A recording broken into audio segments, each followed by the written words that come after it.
मेला राजस्व विभाग के अधीन आ गया।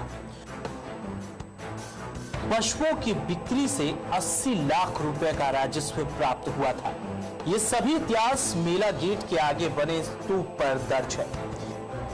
इतना ही नहीं, मेले का क्षेत्रफल भी कई वर्ग किलोमीटर में हुआ करता था।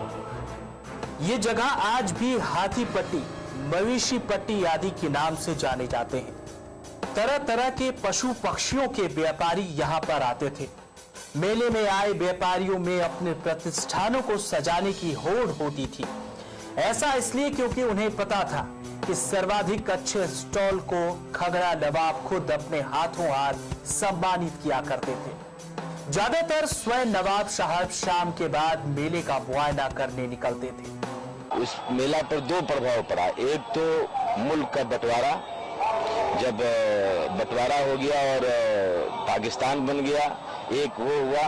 और दूसरा हुआ कि 1950 में जो लैंड रिफॉर्म एक्ट बिहार सरकार ने बनाया, तो उसका एक बहुत बड़ा असर पड़ा, चूंकि ये सरकार के तहवील में चला गया।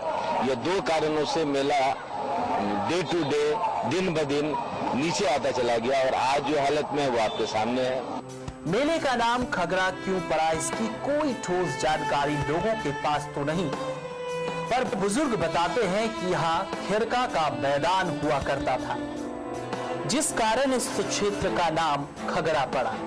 80 के दशक में मेला अपने ढलान पर आ गया और एक समय ऐसा आया जब कई वर्षों तक मेले का संचालन भी नहीं हो सका। सन 2000 में इस मेले को फिर से सजाने का प्रयास शुरू हुआ। आम लोगों ने प्रयास शुरू किया तो प्रशासन का भी सहयोग मिलने लगा। 2003 में तत्कालीन डीएम ने मेले में शानदार परंपरा को फिर से पुनर्जीवित करने का प्रयास किया। मुख्य द्वार के सामने स्तूप का निर्माण कराया गया। इस पर मेले के गौरवशाली अंकित को उखेरा गया, जबकि मेले को अतिक्रमणकारियों से बचाने के लिए 4 दीवारी की बातें कही गई थी, पर अब तक इसका काम शुरू नहीं किया गया।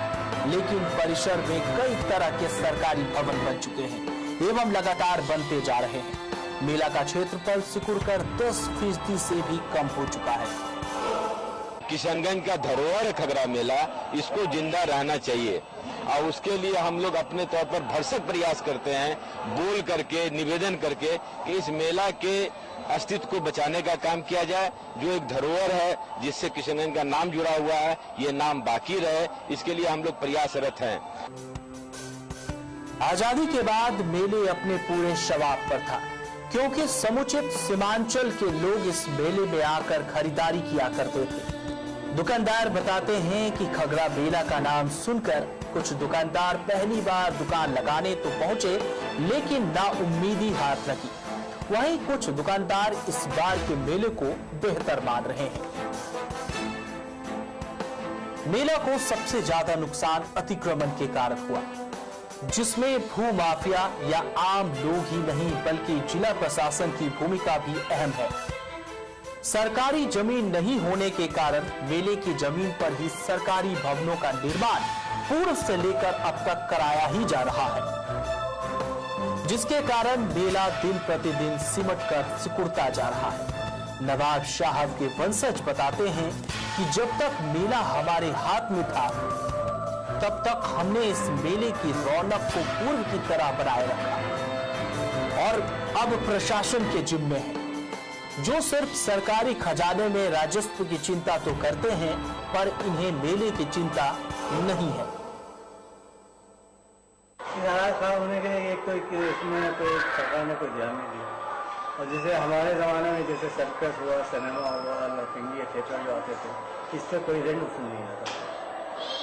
इन लोगों को फ्री दिया जाता था और जिससे कि अगर उनकी हर तरह की सुविधा दी जाती थी, अगर इनको किसी वजह से नुकसान होता था तो उनकी वो भरपाई भी हम लोग कर देते थे, क्योंकि ये खाली मेला लगाने के लिए। और अब ये है कि छोटे हर चीज़ का रेट बढ़ गया। सर्कस वालों से भी पैसा लेना है, जिनका सर्कस वालों में बहुत ज़्यादा खर्च होता है।